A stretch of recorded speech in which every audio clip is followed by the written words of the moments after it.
and gentlemen, welcome to Go Comedy. It's now time for Let's Just Say. Give it up to your host, Katie Hoffman!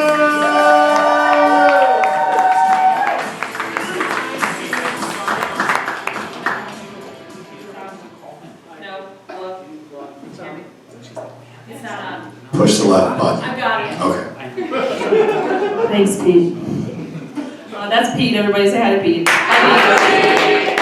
Oh my gosh, thanks for coming out during this epidemic to listen to some stories. I originally was like, I'm not going to tell the story I'm going to tell. I'm going to talk about how scared I am, but then I was like, nobody wants to hear that. They're all scared. So I'm not going to talk about that. I'm going to talk about something totally different.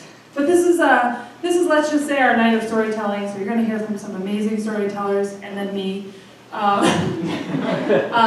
unexpected, which can be a lot of different things to a lot of different people. For me, my unexpected story is when I was a junior in college. I was studying abroad in Europe, which is not a place to go now, but this is going to be lighthearted. I had been there all summer in England and in Scotland, and at the last part of the trip I decided I'm going to pack in 3 weeks of like backpacking across Europe. So I had a big backpack and I went by myself, which is ill-advised for a 21-year-old in 2007 when you don't have smartphones. But I made all these plans ahead of time, and I'm like, I'm going to go to Italy, and I'm going to see Rome, and I'm going to do that. And I ended up meeting a friend there. So it's the last part of my trip. I booked this so that I land in Italy. I spent 4 or 5 days there checking it out, and then I'm going to fly from Italy, from Rome to Milan, Milan to Paris, Paris to London, London to Chicago, because I'm 21 and I'm never tired. And I cannot do that anymore. So I fly into Rome, and I realize I don't speak Italian. That's in that moment I realize I don't know what I'm doing. And I realize there's no train anymore. It's too late in the evening, so I have to get a cab. So I take out what I think is a reasonable amount of money, €50, to take a cab. You're laughing. I thought this was reasonable at the time. So I get in a cab with someone who speaks limited English, and he starts driving, and he's asking me all these questions while he's going 90 miles an hour and looking at me and like making eye contact while he's driving and asking me questions about the United States. And he's like, I'm not going to do an Italian accent because that would just be embarrassing, but he's like, I flew into Los Angeles with my cousin, and then we drove to Detroit. And I was like, I'm from Michigan. So then he had a lot of questions, which I was from the west side, so I didn't know anything about Detroit at the time. But it was fine, and he brought me to an area of Rome. If you know anything about Rome, all of the roads are named the same. It just depends on if it's on the west side of the city or the east side of the city. He brought me to the wrong side. The fare says $65, and I'm like, or €65. And I explained to him I don't have enough money to pay for this cab. It's fine, I'll get you there. Okay, so he drives me to the other side, to the actual hostel that I'm staying in. I can't pay him enough. He takes what I have, and I'm like, great, this is off to a great start. I've just shorted this cab, but he's super nice, and now I'm going to see Europe or Italy, and I'm going to have a great time. And I walk into the hostel, and the first thing I see is a woman in a bathrobe covered in blood. And I was like, what? And then I look, and there's sheets hanging on the walls, and they're covered in blood. And I'm like, what's going on? And then I notice there's like people kind of milling about, and they're talking to each other. And some of them are wearing headsets and clipboards, and they're writing things down. And then I noticed that there's these 2 big lights illuminating the entire lobby, and I was like, this is a crime scene. I just walked into a crime scene in Italy. And I freak out, so I walk outside. And I call my friend she checked in earlier in the day and then went like shopping or something. So she wasn't there, and I call her on my little track phone that I have paid to put like minutes on. And I'm like, Carrie, someone was killed at our hostel. And she's like, what are you talking about? I was like, there's a dead body. And she's like, did you see the dead body? I was like, no, but there's a woman covered in blood, and I don't know what to do. And she's like, well, are there police there? And I was like, yes. And then I thought, I didn't see any cops. And then I was like, I think so. There were lots of people in the lobby. And she's like, well, talk to a police officer. I'm like, okay. And so I'm looking around for cops. And all of a sudden, this large, jolly, too jolly for the situation, man comes out of the front door. He's like, hello, welcome, reservation? And he's pointing at me, and I'm like, I'm not staying here. Yes, I have a reservation, but I'm leaving. I will sleep on the streets of Rome if I have to. And he's like, no, it's fine. Come. And I'm like, please no. But I follow him in because I'm 21 and very stupid. And I go to the front desk, and he's looking up on my information. I was like, I'd like a refund. And he's like, I check you in. Please, someone's dead. Although I have no proof of this. But, so he's like checking my information out. He's like, saying my name, and then he hands me some keys, and I'm like, no, I'm not staying here. Crime scene. And he's like, not crime, movie. And I was like, excuse me. He's like, Hostel 2. I was like, fuck me. Of course I'm staying in the same hostel they're filming the Italian Hostel 2 at. But that was the worst part of the whole trip, and that was actually great. But very unexpected. So that is my unexpected story. Our first actual storyteller tonight is an improviser and an actor. You can catch him in the Dinner Detective Theater in Troy. Please welcome Dan Cantor.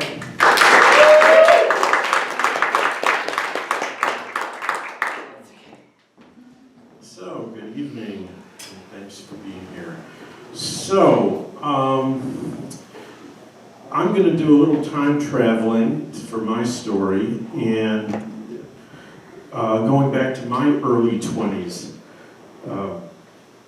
I'm actually 23, you can do the math, in 1982, and that year is significant. 1982, I am in New York City, chasing my dream to work in professional theater. I happen to be working at a major off-Broadway company on a new New York debut of what was a hit play in London. A three-person cast. One was from the Royal Shakespeare Company. The other one actually was the voice of Zoe from Sesame Street. But she did films and other stuff. Anyway, I'm in the middle of rehearsal. The play's subject happens to be two sisters dealing with the impending death of their mother. Nice cheery subject. And about 2.5 weeks into rehearsal, it's this December, getting close to the Christmas holiday, I get a phone call. My dad's mother, my paternal grandmother, has passed away. Now, she was living out in Los Angeles with my aunt and two cousins. The uncle had passed away years ago, so it was just this house of ladies. My cousins basically had grown up in their formative years with my grandmother and were really close. I had known my grandmother a bit, but she was from Detroit, didn't move to California until I was, I think, around 7. But I wasn't tight with her, but boy, those girls sure as heck were. So I get a leave of absence, allowed to go to the funeral, and I'm on the airplane. And all I can think is, this is the first real funeral of someone close in the family. And I'm thinking, boy, what's it going to be like to be with my cousins who are going to be so torn up by this death. My aunt is going to be really torn up, and God knows how my father, he's not such an emotional guy on these things, but who knows, I don't know what to expect. Fearing that it's going to be a few days of crying and misery, maybe. The next morning is the funeral, and again, this is 1982.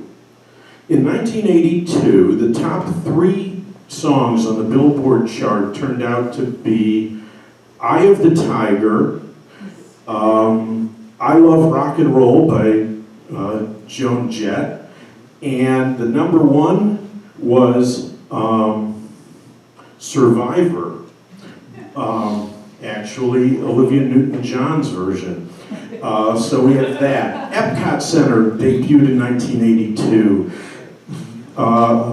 The top movies of the time were things like Poltergeist and E.T. So this is back, I recognize that, but that's sort of the culture that we were in the middle of.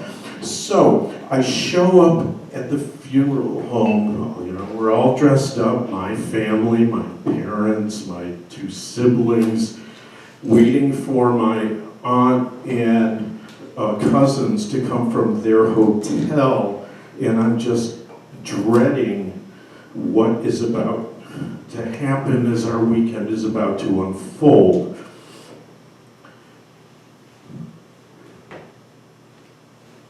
We're standing there, my aunt and my cousins come in, and they're somber. They're not tearing yet, or at all. They're somber. Again, this is towards Christmas, Hanukkah. As we go in, the funeral director walks up to my dad and asks, Mr. Cantor, how would you like us to prepare E.T. for your mother?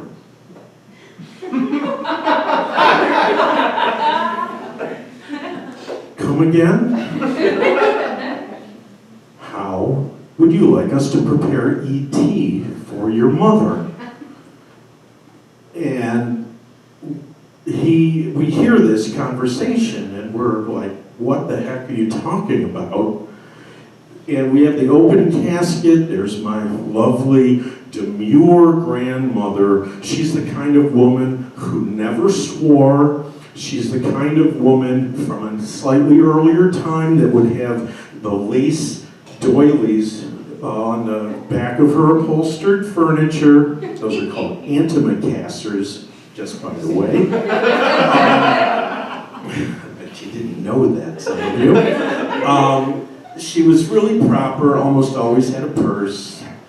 So she's laying in the casket, and there are 2 E.T. dolls in her hands.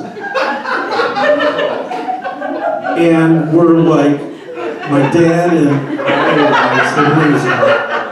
what the heck is this? And my aunt breaks in and goes, oh my God. It turns out that on the way to the funeral home in Los Angeles, my aunt took the clothing to the funeral home for her to be dressed for the burial, and afterwards was going to go to her niece or her grandchildren's Hanukkah party, and so there were a couple toys that slipped into the bag, and so we start laughing, as one would. Something like what you folks are doing. We are like, oh dear God. And again, my grandmother is more staid and proper, and you know, her love of the Tigers growing up in Southeast Michigan was a different time. Like, oh, I really like those 2 colored guys on our team. She didn't follow sports, but she knew there were colored guys on the team now. So anyway, we removed E.T. from the casket, and we asked the funeral director, what the heck did you think when she showed up with those? And he said, you'd be amazed what people want to be buried with. Golfers with their 9-iron, or other people with very favorite things. So we weren't going to second guess what the family had asked for. So we are cracking up, and my cousins, who I thought would be totally blown away in sadness and grief, and it was like, how am I going to deal with these? I mean, I don't know them so well, but they grew up. She was really part of their family unit, and we are laughing so much. Our shoulders, literally, we're just bouncing. Just as the funeral director opens the door for us to receive the people paying condolence before the service, oh, I'm so sorry about your grandmother and all this. And they're seeing us we can't even look at them. Our shoulders are going, and the reaction is, oh, you were so close. It must be so sad. I'm so sorry, you folks are so sad. And it was just a hoot. So, anyway, what I learned or take away from this experience is sometimes you just have to sit back and let life happen to you, and perhaps someone who may not have shown humor will actually let you phone home in the end.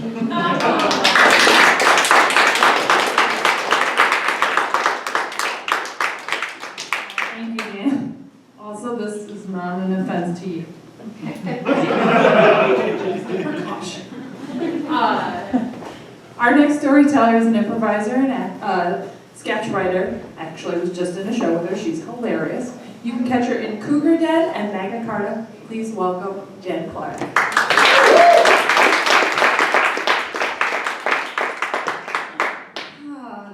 Unexpected. Yeah. Here's something unexpected. I just got a missed call from my kids' school, and they're closed until further notice. Just happened. Yeah.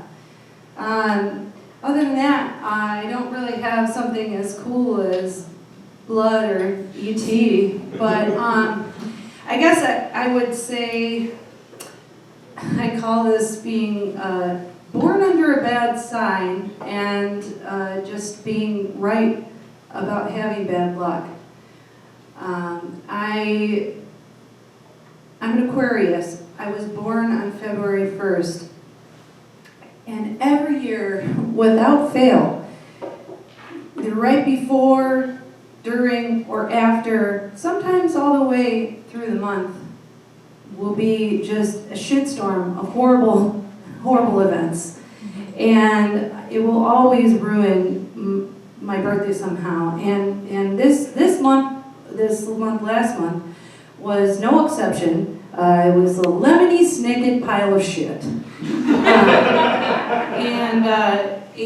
So right before my birthday, one of my best friends who had worked at my company for 15 years was unceremoniously let go. I was absolutely devastated. I somehow managed to have a decent birthday in Toronto with my other best friend, and that went really well. And then a couple days after that, I was rushing, leaving work to get my kids and take them to gymnastics. I had just left, and it was not this last snowstorm, but the snowstorm before that. It just started to really come down, and I was on Coolidge. I just barely started to hit my brake, and a guy just came railing into me from behind. And this guy drove a Ford Escape, but I promise you, by the end of this, it looked like a smart car. It had no engine. Half of the car was sheared off. That's how hard he hit me. And then I also had the pleasure of being pushed into the guy in front of So it was a very disturbing scene. I was pulling my kids' car seats out on the median and just standing there sobbing while they're putting my car on a flatbed. And I'm just looking at this thing, and the snow is just coming down on everything I own and myself. And the cop's like, "Are you okay? Is somebody coming to get you?" And I'm like, I don't know. And luckily, my husband did eventually get there, but not before I had a hardy coating of snow on me. And so I get through this, but I'm looking at my car the whole time, and I'm saying to myself, that's fucking totaled.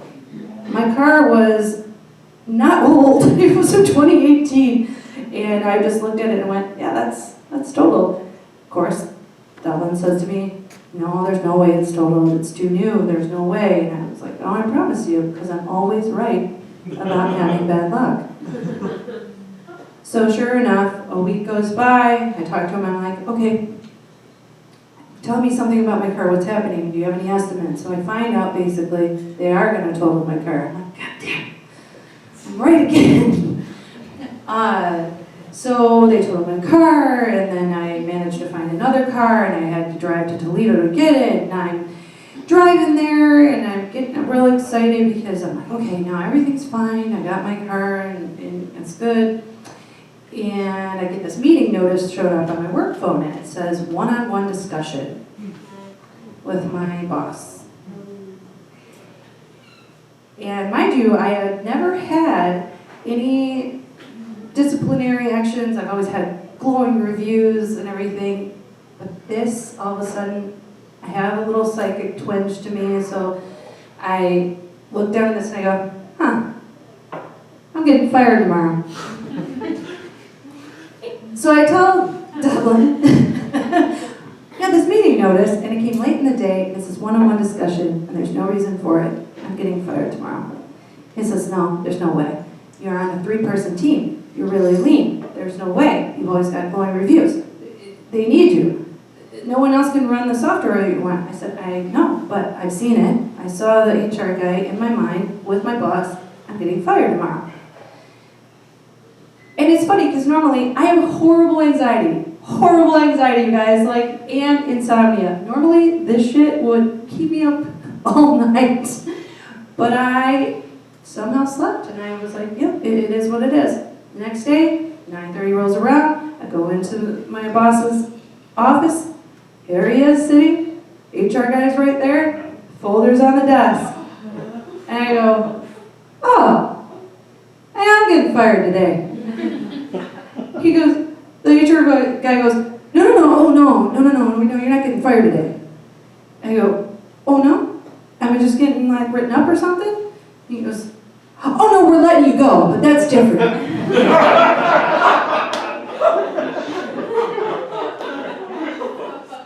Cool. So I'm just sitting there listening to everything they have to say, and I'm like, okay, all right, I'm trying to absorb it all, and shaking and crying and everything. I asked them, hey, isn't there anywhere you could put me? Is there anything else I could do here? I know there's some segments that are growing. Well, maybe this one's going away. All your job's being eliminated. We don't have anything for you. Go home. So I package up all my stuff in boxes. I take it home, and I'm home for 8 days. And I have to sign my severance package thing at the 10th day. And so they said you can't sign it before. So get everything settled. And the internal recruiter calls me from my company and says, hey, Jim Punt, which is a guy who I worked with previously, so he goes, he has a job, and then he wants to talk to you about it. I go, okay, cool. So he calls me from freaking Costa Rica and just he has a 10-minute phone conversation. He's like, yeah, so anyway, here's the job. If you want it, cool, we'll give it to you. And the best thing about this is it'll be an internal hire because you're not technically terminated yet. And so I got my job back, kind of. So, yeah, So it turned out good.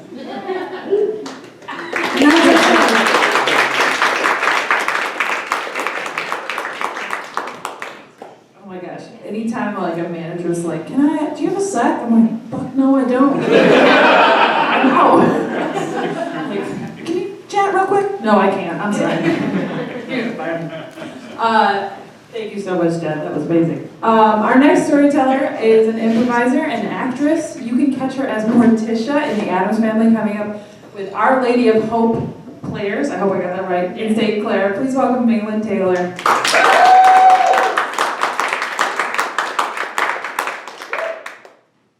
So, an unexpected story about something that happened to me.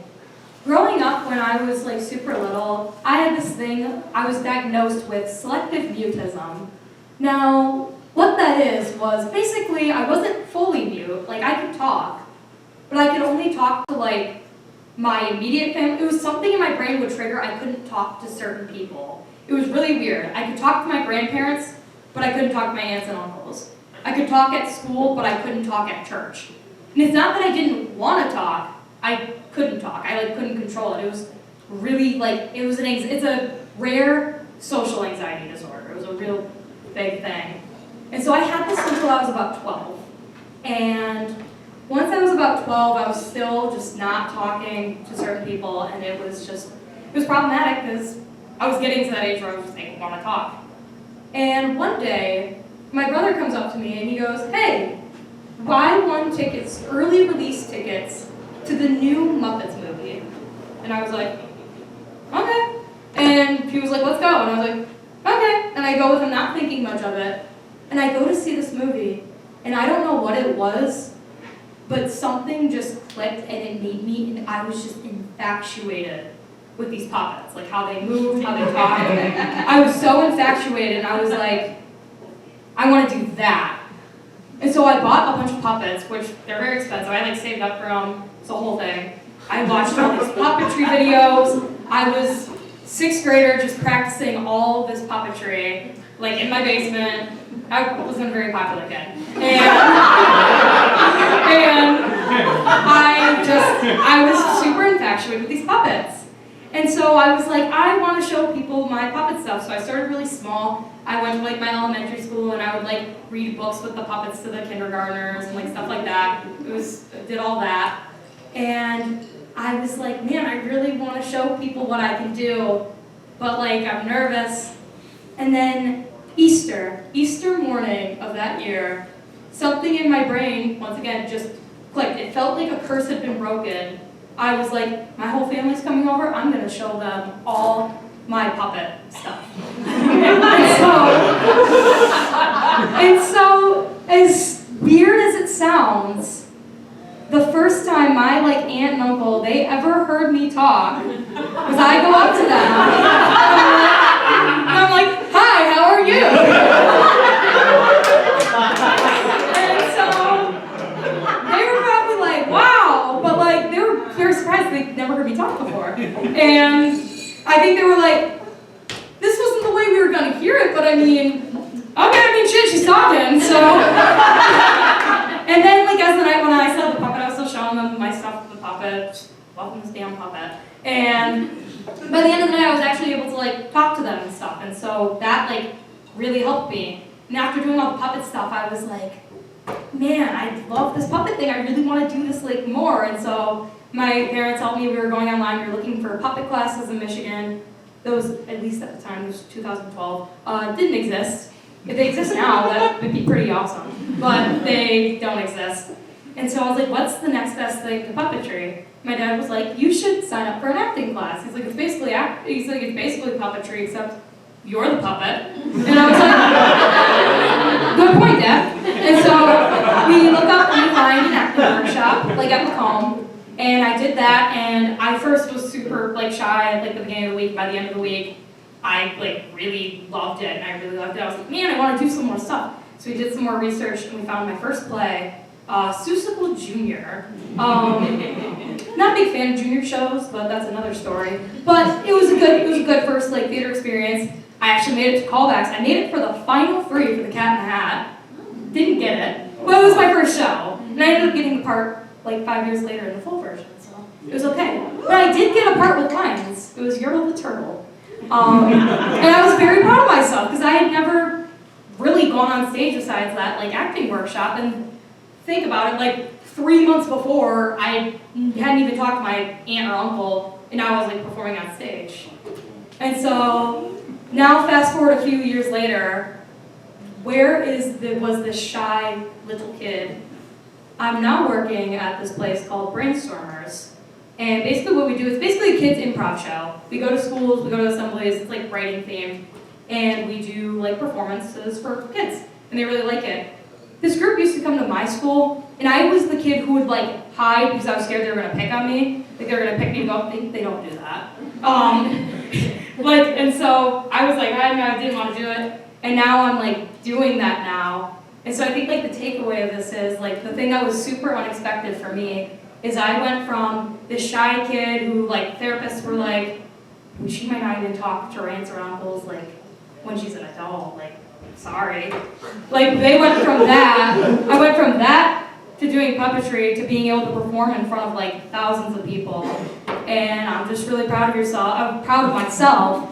And I think the takeaway is like you sometimes might not know what you have in you, but if you like work hard, if you find like your niche, you find like something, you can like bring out the best in yourself. So yeah, that's my story.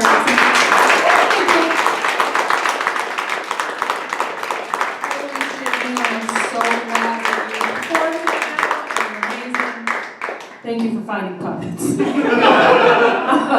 Our next storyteller is an improviser here at Go. He's taking classes. He's also an usher and just a human being that is fantastic. I mean, we're all humans. Don't get cocky. Please welcome David Fisher.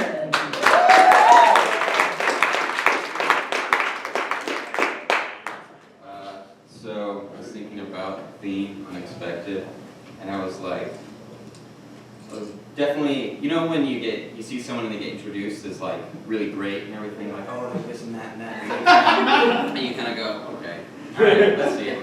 So I told Katie when I got here, I was like, just introduce me as a student, because then their expectations are really low. And like, whatever I do, even if it's like just okay, then it's unexpected. So just being a human being is like right where I want to be. So if this seems really underprepared and like bad, that's because you're like at least at some base level perceptive.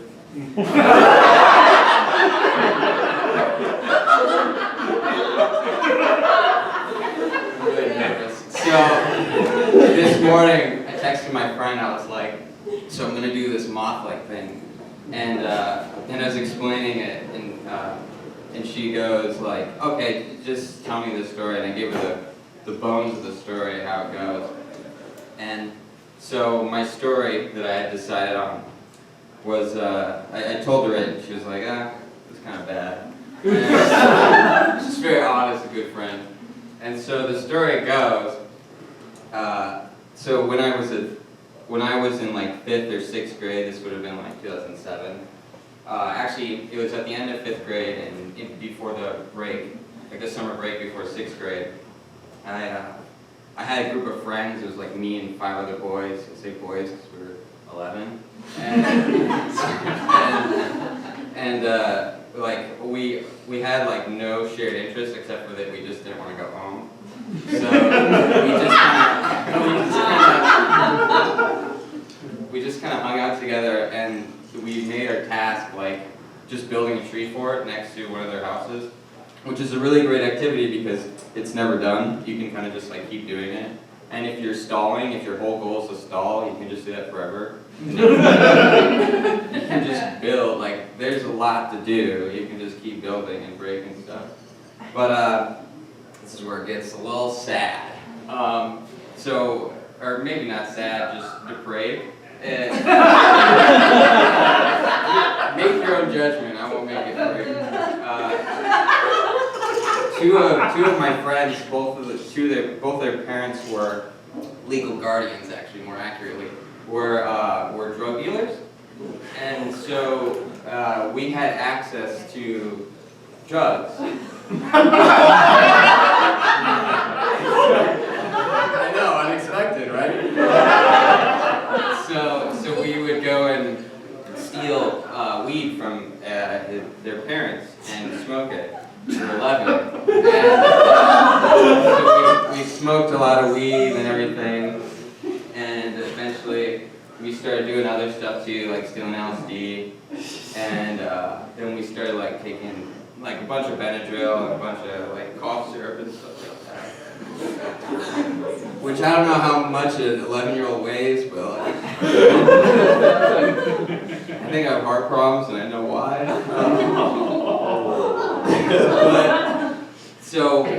But these guys are not my friends. Like they weren't good to me. Like not friendly people. One of them, the guy who we mostly got the drugs from, was he really didn't like me, and but I really wanted him to like me. He had the drugs.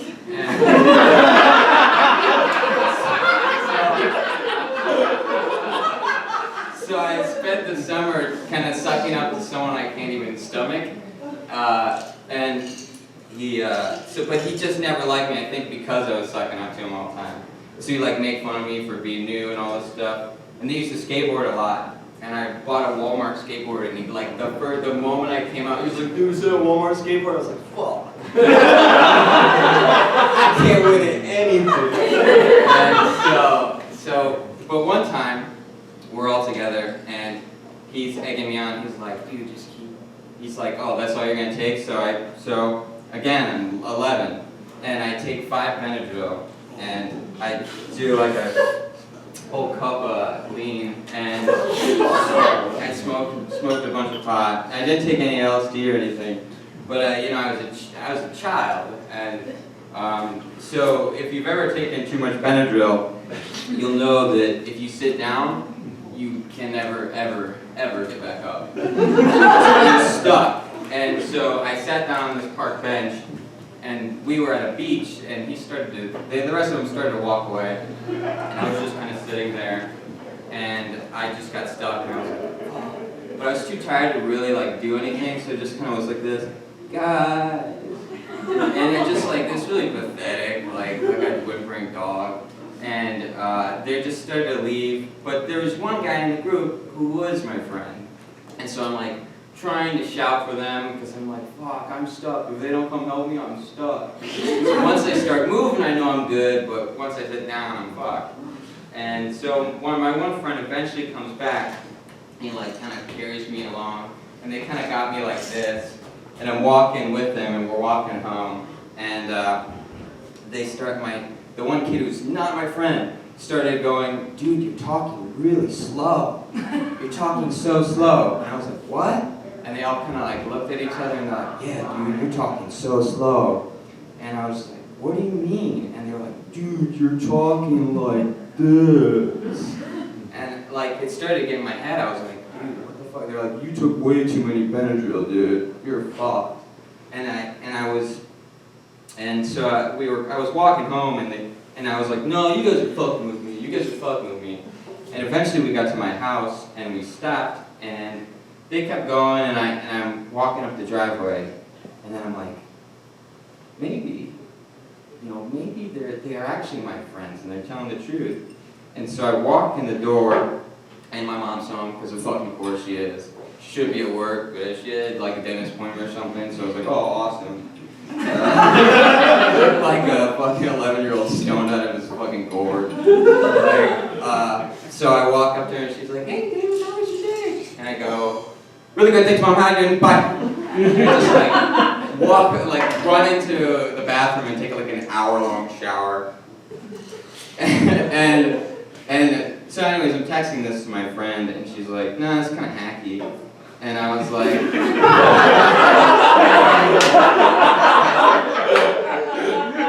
was like, "Thanks." Yeah. I had a lot more, but then I was explaining to her, and she was like, "No, that sucks too." And I was like, "What do I do then?" And she goes like, "You're fucked, dude." Thanks.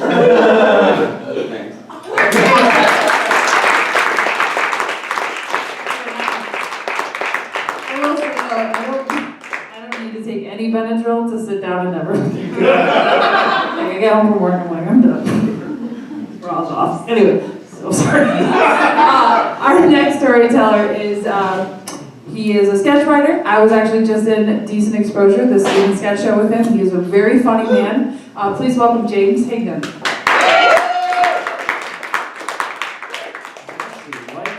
Never get into this pandemic. So I heard this theme unexpected. I've never done a storytelling like this before. And I was like, oh, well, what do I do with that? And I thought of two stories from my childhood that are related.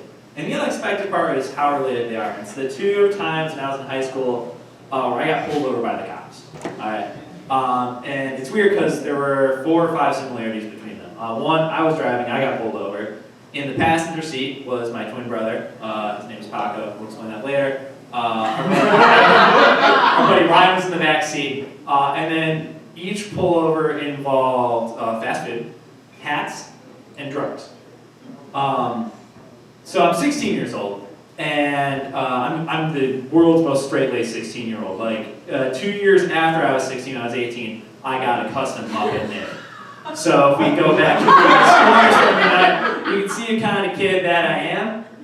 So I've never done a drug, drank anything. I'm totally clean. And it is 4th of July 2008 when I'm 16. I am at my house. I played music. We were all in bands. We were rocking out. We played video games. It's 10:30 and we're like, let's go to Taco Bell. Which like is pretty indicting for most teenagers that you're in a band and going to Taco Bell. But for us, it's totally cool. So I hop in the car, I'm driving.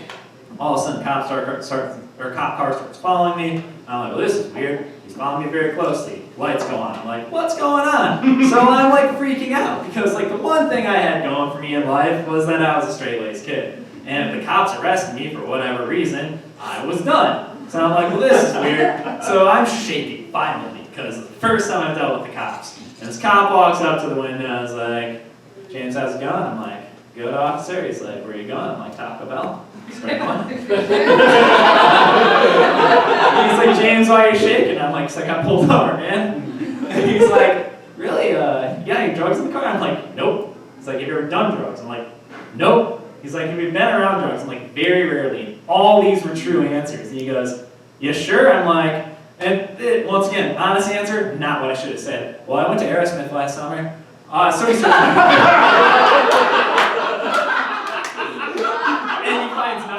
found my lunchbox from work because I was doing landscaping that summer and found some like grapes and I was like, is this your pot? I'm like, no, it's my lunch, I contribute to the economy.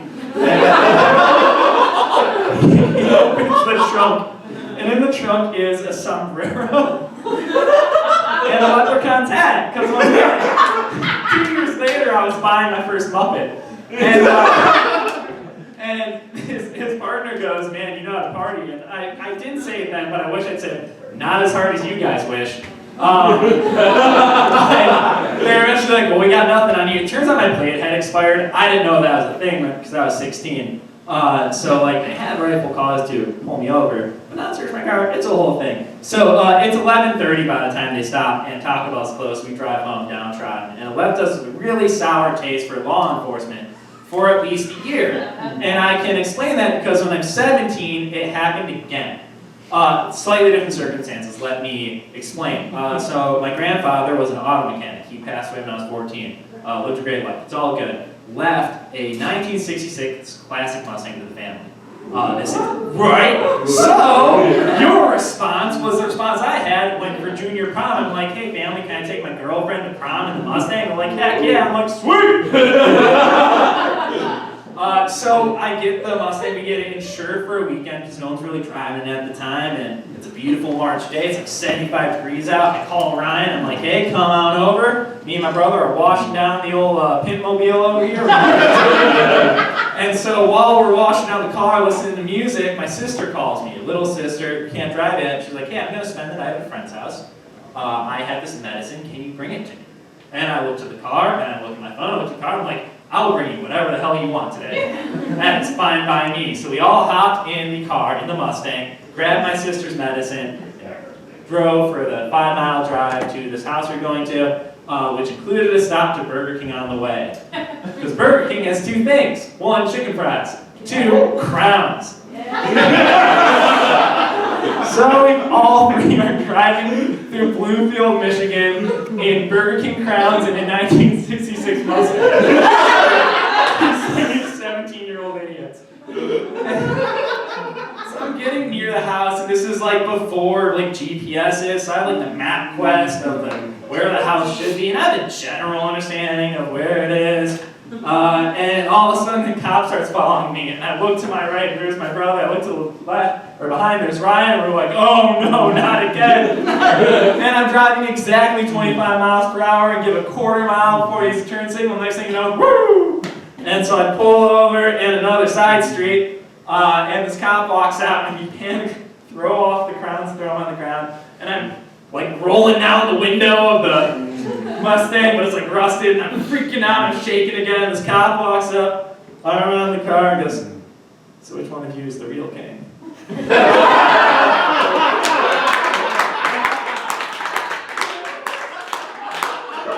I'm like, what? He's like, dude, I saw the crowns.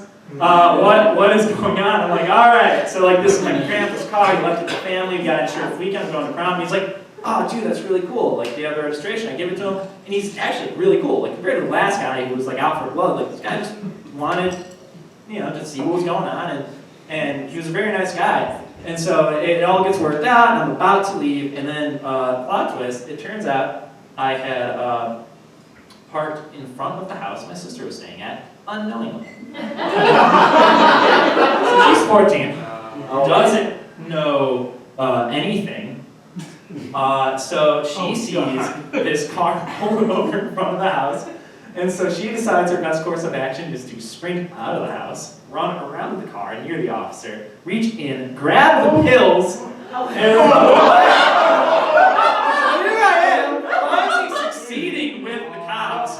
After a year-long vendetta against them, we have mended bridges, and my sister runs out, grabs these pills. I'm like, I see her, I'm like, oh no!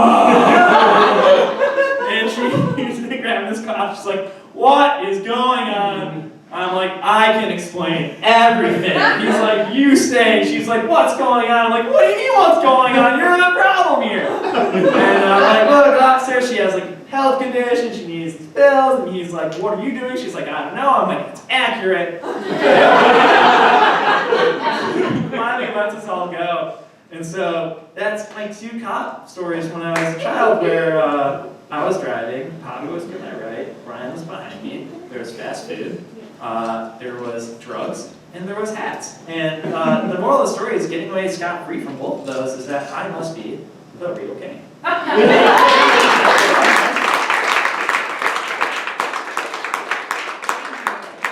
don't think you explained the Paco thing, but that'll be another time. It's okay. That's next month's problem. Fair enough. Our next storyteller, well, he's a very seasoned storyteller. He's also an improviser. You can catch him in Pocket Soup at the Ant this weekend on Saturday? Saturday? Yeah. Saturday at the Ant. Please welcome Kyle Puta. Everybody. So I work in a trade industry. I work in steel fabrication, and so we basically just build these steel frames. And what's expected in that kind of industry is injuries and the new guy. There's always a new guy, and it's never the same guy every month. It's a fun trick we do. And unfortunately, with my position, I just cut steel all day. We have two saws. It's usually me running both, but sometimes we get the fun new guy to run them. And it's me in a corner for 10 hours a day with the new guy. And we hire from a temp agency, which I'm sure lots of great companies get great people from temp agencies. We are the ones that don't. Like, we get all the great guys. We've had like so many people, one guy who's just had a heart condition and shouldn't lift heavy things in an industry where we lift steel on the things all day. People who can't read a metric tape measure, which literally goes 1, 2, 3, 4, 5, 6, 7, 8, and so on and so on. And just a whole bunch of people. One guy claimed he could talk to God and animals. He didn't last long, which is a bummer for us because we could have learned some great stuff. So injuries happen. It's not if, it's when. We've all had them there. I've sawed into my thumb. I'm not even going to go into those now. That's horrible to think about. But, and then the new guys. And so we did have a really great guy. Let's call him Corey because that was his name. And he was like a cool kid. He was, I think, like around my age, really great guy. Seemed on point. He could do stuff. I can give him a piece of paper. He could read things, measure them, and push 2 buttons. It was amazing. And like I can talk to him. He was, get to know him. He was in the army. He rode a bike to work every day, which is no big deal. It's probably cheaper than gas. It's cheaper than paying for gas and everything. And it's great. And part of, so one of these days we had to re-level the saw. And I'm not going to get into that with you, how you do that, because it's really boring and I hate doing it. But part of it involved, we had to lift it up with a piece of steel to like move it up and move these pads underneath it. And so I had him helping me with it. And so we pry it up and it moves. And this thing probably weighs half a ton, maybe 3/4 ton, whatever, it doesn't matter, it's heavy. And so I would lift it up and he would move things in. And I was just gonna move it and slide it. And so I tell him, hey, I'm gonna move this up, and then like, when it comes down, move your hands away. So I move it up, boom, we get the first one. Move it up, boom, we get the second one. Move it up. For some reason, when it's coming down, I see his hand dart in, and then I hear him yell. Oh. Yeah. And so, the adrenaline kicks in, I just lift it up, pulls his hand out, and the first thing I'm thinking is, well, there goes the finger. Terrifying, but, I see him holding something in his hand, so I'm like, oh, thank God it's there. I don't see anything red. It's like, oh, thank God, maybe he just pinched it or something like hit him. Did I do it? What's the second one? Boom. Oh, no. Good thing I'm really loud. And so then he's holding his finger and like nothing red, and it's like, oh no, we gotta injuries happen, it's fine. But like for some reason, I don't know why, he is just pacing back and forth with his finger in his hand, just going, fuck yeah. It's like, okay, dude, you're hurt, maybe adrenaline's pumping, maybe he's just like, oh no, this is bad, but he's like, fuck yeah, this is awesome, fuck yeah. It's like, okay, dude, okay. I run and get the foreman, he comes back, the hand just starts leaking blood. Fun thing about the shops where I work at, everything is dirty. There are no safety standards because OSHA doesn't exist where I work. It's a mile. If OSHA came within a mile of this building, they'd have to nuke it because there's no way to fix everything. So everything is super dirty. I don't think we had the med kit yet. So that changed everything, but thank God we had urgent care right around the corner. And so okay, it's what do we do? I'm like, nobody else wants to touch him or help him for some reason. But I was like, okay, no, get your hand, I get a bunch of paper towels, we wrap him because that's the fun CPR we do is duct tape and paper towel.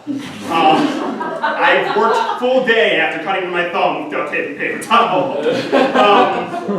So he does that, there's just blood everywhere, and we have gloves, so I'm going grabbing extra gloves because I don't want to touch someone else's blood. And so we're cleaning it up, and it's we gotta stop this blood, and we have nothing clean or safe, so I just grab one of our trash bins, dump out all the paper towel, there goes, I'm just gonna set that down, there goes, and so he's just holding his hand above this little waste bin, filling it with blood slowly. And we're like, what do we do? You gotta go to urgent care, and we call the owner, let the owner know, hey, someone's hurt, we gotta take them and everything. And then it's just okay, so take get your wallet, get your ID, make sure you have that and go. He doesn't have any identification on it at all. Oh. And all I can think is okay, no big deal, your hand is bleeding, I'm sure urgent care will do something. It's not gonna go, no ID, nah, take that outside. And so, I am told, because apparently I am always the new guy's owner, or something, I am their older brother, I now have to drive this kid to his dad's house where he was living while he is bleeding into this bucket at 9 a.m. morning rush hour, 3 miles down 15 miles. And so we get there, and now I have to sit there waiting while he goes into this house to find his wallet with his hand wrapped in silk paper towel and blood.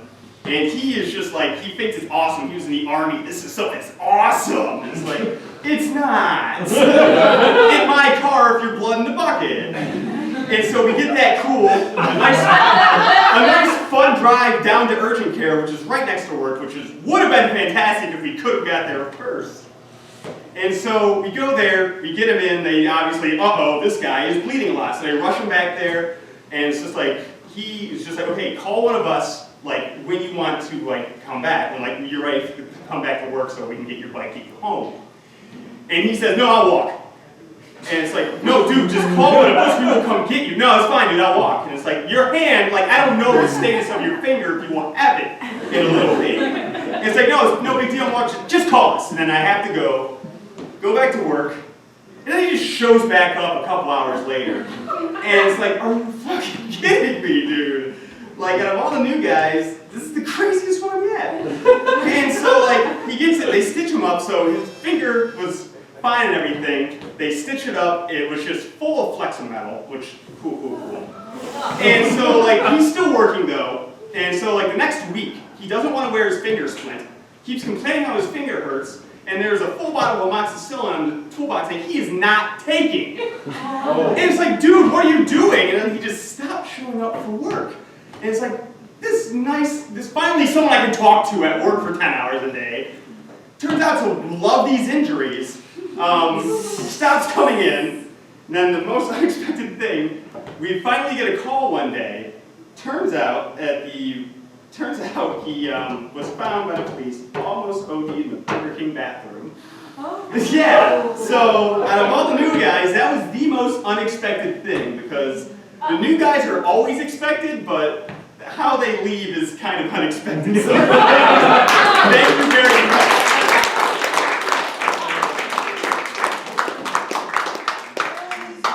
Let me try and do this.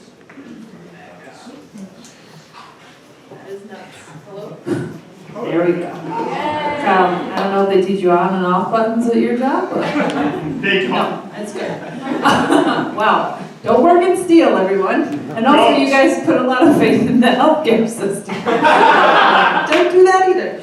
Our next storyteller is also an improviser. You can catch him in RPG comedy in Sterling Heights. Please welcome Ryan McGillen.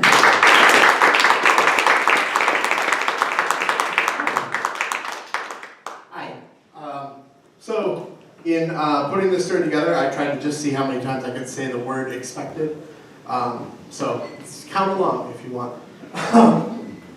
I did not expect to wind up where I was, and I don't think anyone ever does. I didn't expect that I would direct a play and meet a woman that I would later marry, because she'd say, oh, hold on. She'd say we'd met before that. I didn't expect to hate Chicago and hate improv for a very long time. That's finally gotten better. I didn't expect this same woman to one day say, I'm not happy anymore and we should separate, because I thought things were getting better. And I didn't expect one day to be divorced or how things would go from there. So, one August night, I guess, she comes to me and said, I think we should get divorced. I think we could probably work on our problems, but honestly, we're really good friends right now, and if we just call it a day, we could create a family dynamic for our son and work together really well. And if we tried to work out our stuff and we failed, I could see it getting really ugly, and I don't want that. And I thought about it and I agreed. And from that day forward, we actually worked together as a team in a way that we hadn't in a long time. We were friends again and helped each other through the process. It was the nicest divorce I could ever imagine. And after some time passed, both of us started dating. If you can't tell, by the way, did I say family dynamic for our son? We have a kid. Yes. Okay, cool. We both started dating, and I was excited about that because I had never dated as an adult in the modern technology era. When I was last dating, online dating was a thing that was exclusively for like getting murdered. I never really had that much opportunity. Plus, they charged me for it, and I had never had an opportunity to do it.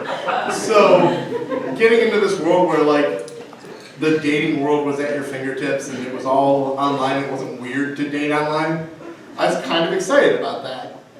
But also terrified because I knew eventually one of us would meet somebody and get serious enough that we were going to introduce that person to our son.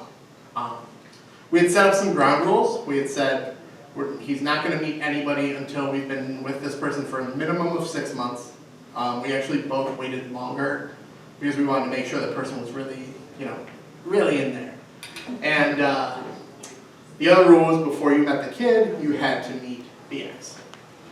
So one day she calls me and she says, I'm ready to introduce Travis to Max. And my chest got real tight because I'm like, okay, I know a little bit about this guy, but who is this guy? What is he all about? What does he think of our dynamic? Does he like it? Does he hate it? Does he want to be a part of it? Does he like the Muppets? Why doesn't he like the Muppets? Can I let my son be around somebody who doesn't like the Muppets? Who is this person? And so, because we're weird, we have the same therapist, and we went together to see it. We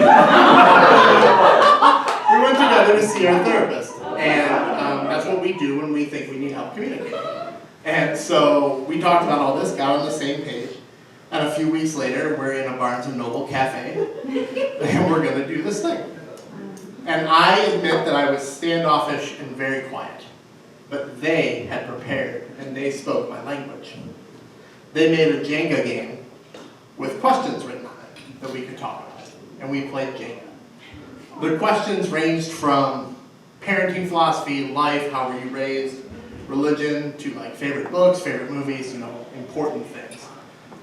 And as we talked, I figured out that not only is Travis a super nice guy, but we have a ton in common. Nice to the point where I went to therapy the next week, and my therapist goes, so how did it go? And I go, he's so he's so nice! I was furious that he robbed my chance to not like him.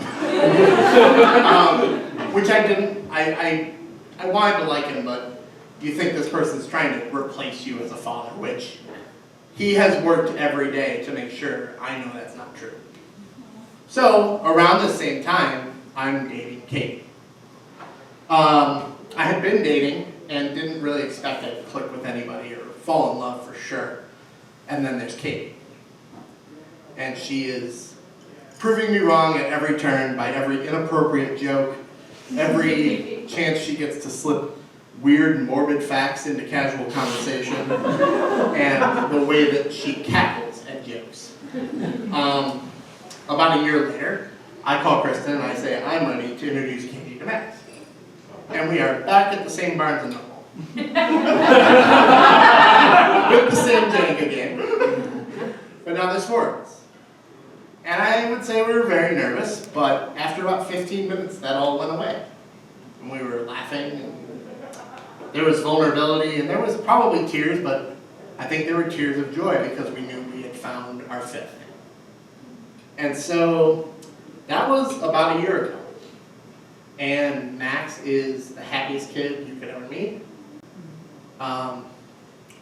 He doesn't really know that he's only 4, but he doesn't know, I don't think he notices that he goes to different houses. He just knows that there's different days. And when I was getting divorced, if you ask me, people will say I'm lying about this, but if you ask me by myself, I would not have expected this to work as well as it does. I would not have expected that we would all go to breakfast together, or like the adults would have board game nights after Max goes to bed. Right? So you thought this was going to get grim. I would not have expected to be actually happy after being surprised to hear that they were engaged.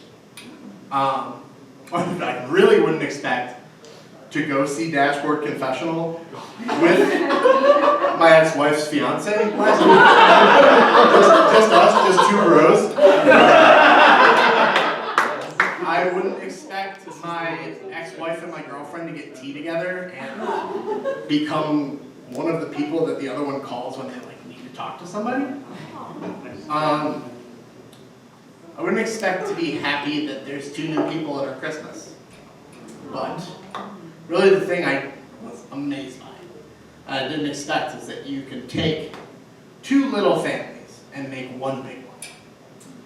And it works like crazy good.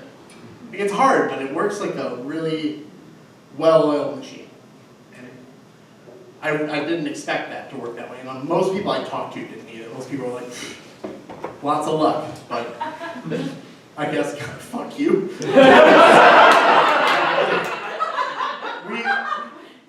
I'll end on saying this when I say fuck. We kind of, at least my ex-wife and I can't speak for Travis or Kate, but we kind of love showing it to people, because anyone I told what we try to do, they go like, that's really weird. And so we love the five of us going places and being like, this is what we do.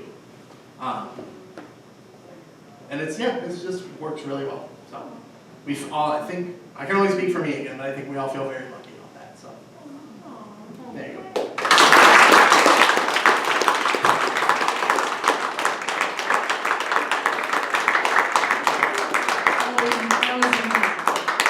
But I think what we really learned here is Barnes and Noble Cafe is where shit goes down. So if you have all your problems. difficult conversations coming up, try Barnes and Noble.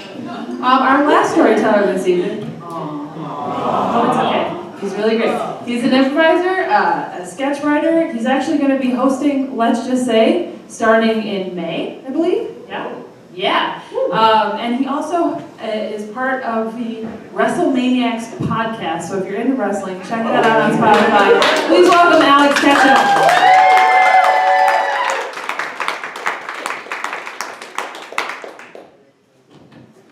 I'm way too excited. It's unexpected what I want to say, because I couldn't think of a story. Literally asked Kate, I said, do I need to go short? Because I can do that. I don't know, was anybody here the first time I told a story here when I told about going to Japan? Remember that? Yeah. Yeah? Okay, about 2 people? All right, fantastic. So in case you didn't know, I lived in Japan for 5 years. And I taught English while I lived there. You know, the irony is not lost upon me. I understand that me teaching English in Japan is kind of an oxymoron, because I don't speak English so well. But I did it. And in Japan, they have a holiday called Obo, which is like the second week of August, and that's when all your dead relatives come back to your house in spirit form. And you have a little shrine, and the shrine's always there in your house, and you kind of, you can talk to people there. It's kind of like we do Tombstone. But in Obon, you put like all kinds of food and their favorite drinks out, because they're going to come hang out for like Thanksgiving or some shit. I respected the culture while I was there.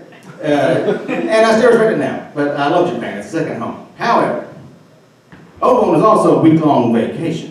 And it was my first vacation in Japan.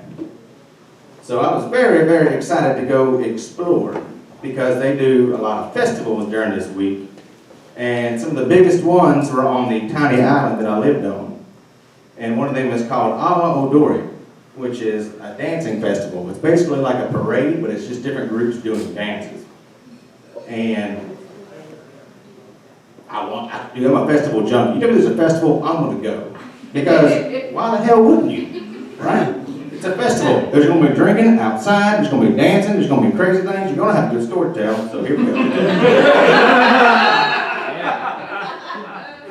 So we planned this out with my buddy Sean, who, when I first met, said, I was at a bar, and I said, hi man, my name's Alex, just moved here. He's like, I'm Sean, I'm from California, Tennessee. I said, I got friends, I'm going to talk to you, maybe I'll see you around. Oh, hey, fuck you, buddy. But now we're like brothers. And he worked with a guy named Matt from Australia. Now, Matt from Australia was much older, and he was in Japan for about 5 years at the time. Of course, he could only say konnichiwa, which is hello, and like, I don't know, he spoke zero Japanese. I don't understand how he survived, but he did. It was fine. He pointed pictures on the menu, and he got by just fine. If you didn't have pictures on your menu, you just didn't eat there, I guess. But Matt also had the ability to rent a car in Japan, which Sean and I did not. So Matt rented a car, Sean and I hopped in. This little bitty ass K car thing. It was like a minivan that was like cut in half, and with like three Americans in it. You would, I'm sorry, 2 Americans and 1 Australian in that son of a bitch. You start going up a steep hill, you don't think you're gonna make it. I mean, it starts slowing. Well, anyway, we get our bags and we load up. We're gonna go to see Awa Odori in this city that's about 3 hours north. And then we're gonna go to the countryside and go tour this valley.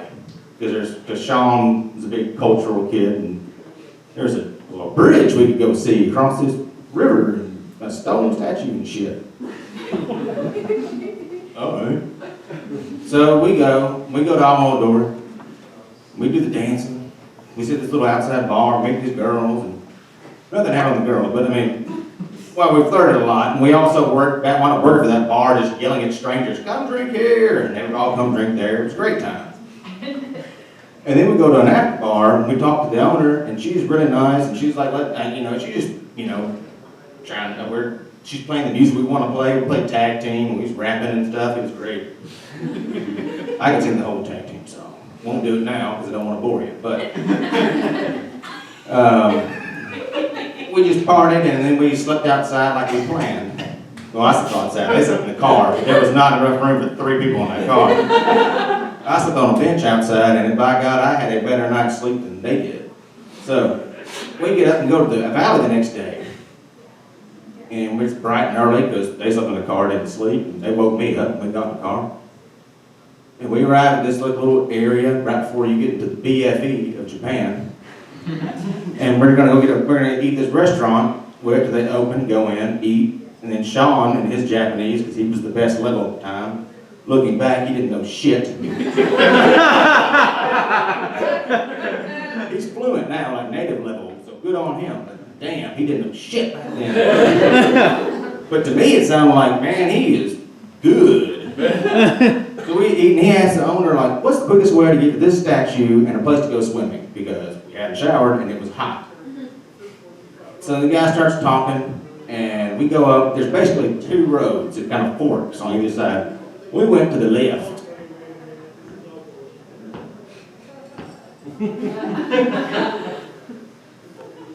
2.5 hours later, without seeing a single car, building, person, or animal, we eventually just stopped on the side of this tiny 2-lane highway and just got in the water by this. We climbed down this like steep ass side of the hill and just jumped in this river. Said, fuck it, I don't care what he was talking about. We're gonna swim here because I gotta get out of this car. So we swam, and then we got back in. He said, all right, now we're gonna go find the statue of this like little boy peeing into the river off the side of the mountain. It's really funny. All right. God knows how many hours later, the road ends. They're just turning. I'm in the back because Sean's got to sit up front, right? Because he can read the Japanese map supposedly. And I'm an Eagle Scout. I can read that map better than that son of a bitch could. Literally, we're driving, we take a turn, and all of a sudden the road just comes to an end in this little campsite. But it's like not a good campsite. It's like dilapidated little cabins, like Jason would kill you there, or Japanese deliverance would happen there. There's 2 guys sitting on the porch, and they're just like, no. And they point back up, and just fucking turn around and look back. Sean calls the hostel, and he's just like, and he hangs up, and I could tell the conversation went weird. He said, they just woke up. And by this point, it's like 4 in the afternoon. I'm like, what, did they tell you that we had a reservation, or they're expecting us, or anything? No. But they said we can just come on. Oh, odd. So we're trying to get back to civilization, and I'm trying to fake asleep because Matt and Sean are basically just fighting at this point because they've been so lost for so long. And I'm just like, I'm gonna get out of this. And then all of a sudden Sean goes, oh shit, I didn't call the hostel, I called the bartender from last night. So unexpectedly, we went back to Tokushima and stayed in the lady's house. And when we got there, she had 3 mats for us and a fridge full of water and fruit. And she said, I gotta go to work now, but y'all just stay here, you know, and just have a good time, and maybe we'll see you tonight. And we're like, okay. Now, I just want to say, the hospitality in Japan is always going to be unexpected, because it's always going to be better than you think it's going to be. And God bless that bartender from Tokushima. Y'all have a good one.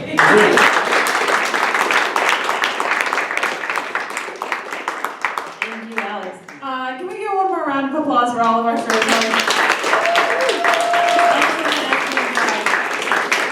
We do the show every month. If you have a story for the next theme, check our Facebook for the theme. But if you have an interest in telling a story, 7 minutes, it's low pressure. Please get in touch with us. We do this every month, like I said, and we are always looking for storytellers. Other than that, thank you so much for braving the coronavirus and coming out and hanging with us. Having a fantastic night and stay safe.